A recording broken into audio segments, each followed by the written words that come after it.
I'm going to show you how to make these incredible bang bang chicken skewers. They are sweet, tangy, a little bit spicy, and you can grill them on the barbecue or pan fry them, broil them, or make them in the air fryer. Let's go! The star of the dish is the bang bang sauce, which is a combination of mayonnaise, sweet chili, sriracha sauce, honey, lime juice, a little bit of soy sauce. Sounds weird, but it is delicious and highly versatile.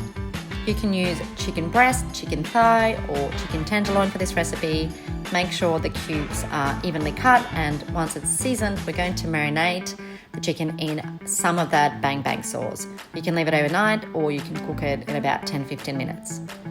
I like to make these as skewers because I love to grill them on the barbecue, and they're great for sharing with friends as an appetizer, but you can also just do bigger pieces of chicken marinated in the same sauce and pan fry it or air fry it or broil it in the oven. Once the chicken is cooked, simply brush the remaining sauce over the top and sprinkle with a little bit of cilantro, coriander or parsley, and they're ready to go. Bang bang chicken skewers.